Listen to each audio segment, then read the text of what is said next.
E aí pessoal, tudo bem? Como é que vocês estão? Espero que vocês estejam bem. Eu sou o professor Augusto, sou responsável pela frente de Física Mecânica, certo? Eu acredito que vocês lembram de mim. E hoje a gente vai começar mais uma aula, perfeito? A gente vai dar prosseguimento na cinemática, não vamos entrar na dinâmica ainda, porque existem alguns conceitos que a gente precisa trabalhar um pouquinho, ok? Que vão complementar, de certa forma, também o que a gente estudou antes. Vai fazer mais sentido. Muito bem. Hoje a gente vai falar sobre vetores, grandezas vetoriais, certo? Primeiro, antes de tudo, a gente precisa entender o que é um vetor. Um vetor é um segmento de reta orientado que representa uma grandeza vetorial, certo? Então, vamos observar a imagem aqui. Então, vocês podem ver, tem uma reta infinita aqui, né? Em preto. Ele pega um trecho da reta e pinta de laranja. Esse é o nosso vetor. É o segmento de reta orientado. Então, ele tem uma orientação. Então, tipo, ele tem a frente, tem atrás. Então, a frente do vetor é sempre a seta para onde ele está apontando. Perfeito? E ele representa uma grandeza vetorial. O que seria uma grandeza vetorial? Na física, a gente tem dois tipos de grandeza. A gente tem grandezas escalares e grandezas vetoriais. Vamos começar com o mais simples. Grandezas escalares. Grandezas escalares são grandezas que não possuem direção. Então, por exemplo, massa. Massa não possui direção. Ninguém diz que está a 3 kg para a esquerda. Ninguém diz que está a 3 kg ao norte, por exemplo. Então, grandezas escalares são grandezas que não necessitam de direção para fazerem sentido, ok? Acho que, por exemplo, outra grandeza escalar seria comprimento. Não, comprimento não. A massa é o que gera menos confusão. Comprimento pode gerar um pouco de confusão. Mas esse é um tipo de grandeza escalar.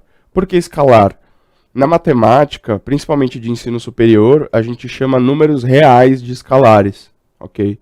Então, grandezas escalares são grandezas que são representadas por um escalar, ou seja, são grandezas representadas apenas por um número real.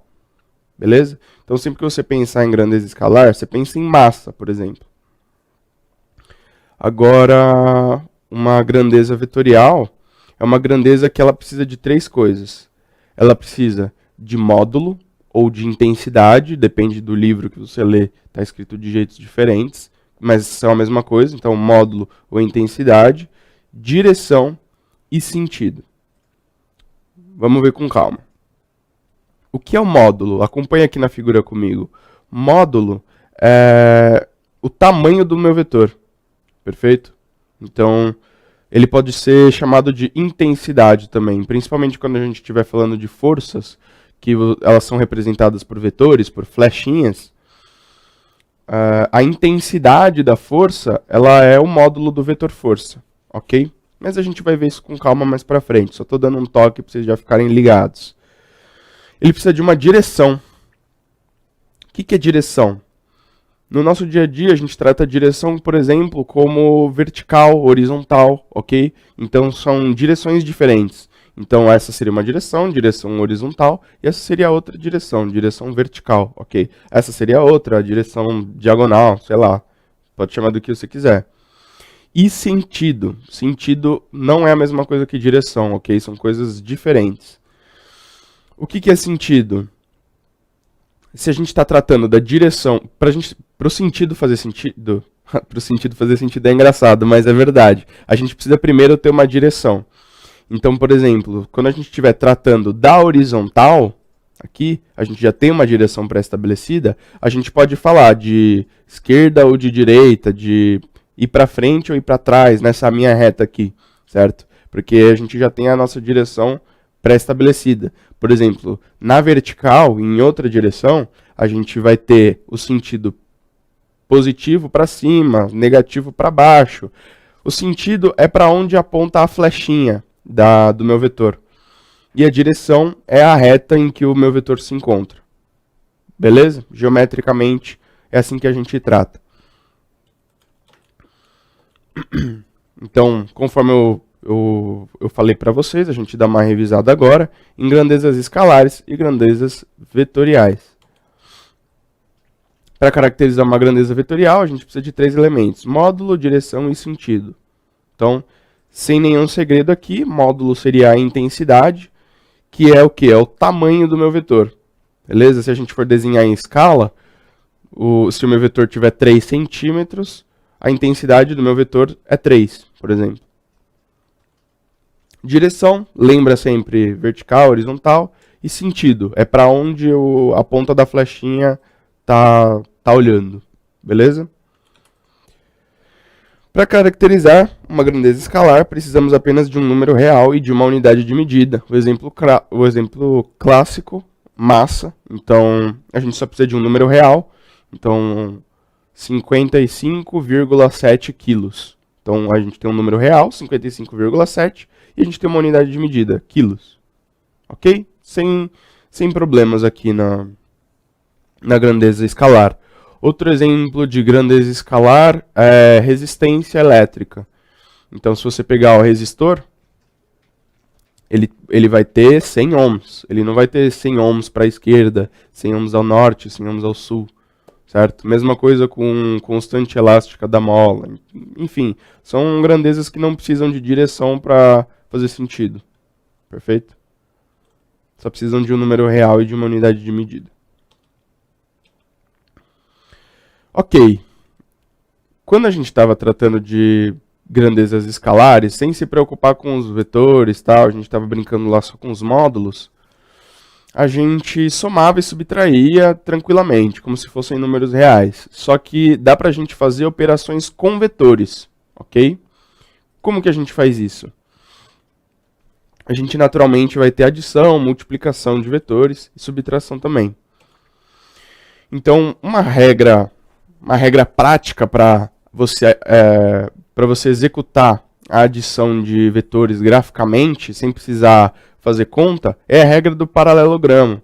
Então você só precisa desenhar os vetores, aplicar a regra e você adquire o vetor soma sem fazer nenhuma conta. Como que a gente faz isso? Vamos ver a imagem. As figuras a seguir ilustram a adição de dois vetores A e B. O vetor S é denominado vetor soma ou vetor resultante dos vetores A e B.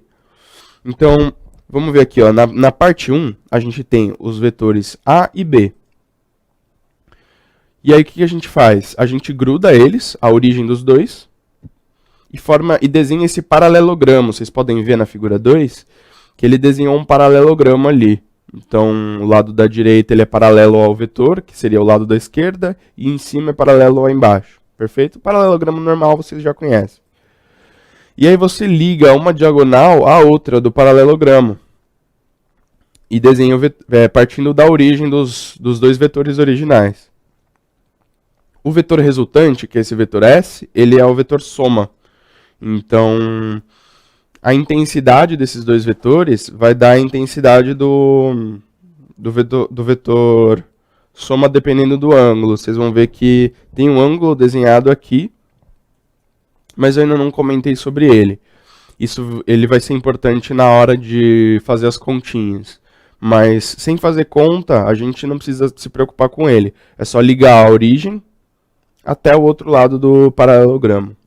Beleza? Ok, numericamente. Agora a gente vai se preocupar com os números. Esse S é o módulo do vetor soma, perfeito? Então, S vai ser a raiz quadrada desse monstro aqui. Eu esqueci de fechar o parênteses ali no fim, mas não tem problema. Vai ser a raiz quadrada de A ao quadrado mais B ao quadrado mais 2AB cosseno de θ. Eu vou desenhar daqui a um pouco para vocês os casos particulares. Quais são?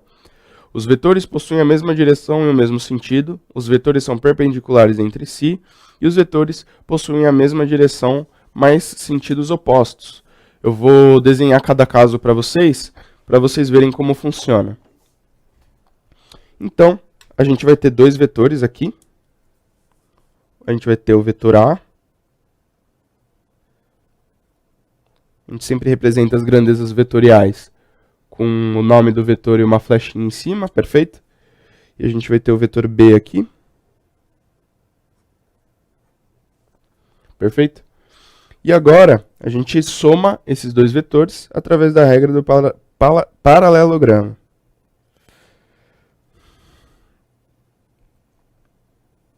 Beleza. Então, esse vetor aqui vai ser o vetor soma. Beleza. Sem segredo aqui para fazer a parte gráfica do nosso problema. Mas eu vou desenhar a mesma situação aqui embaixo com o ângulo, porque agora a gente vai querer fazer conta com esses vetores. Porque nem todo exercício pede para a gente desenhar. Então precisa saber fazer as continhas também. Então aqui a gente tem o ângulo θ, que é o ângulo entre os nossos vetores, percebe? Então a gente tem o vetor A, a gente tem o vetor B, e o ângulo que forma entre esses dois é o ângulo θ, ok? Como que a gente calcula o módulo desse vetor aqui, do vetor soma? O módulo de S a gente pode escrever assim, então, o módulo do vetor soma, ou apenas S. É a mesma coisa, perfeito? Então, como a gente calcula isso aqui? A gente diz que vai ser a raiz de A ao quadrado. O que é A? É o módulo do vetor A. Mais B ao quadrado. O que é B? É o módulo do vetor B. Mais 2AB cosseno de θ.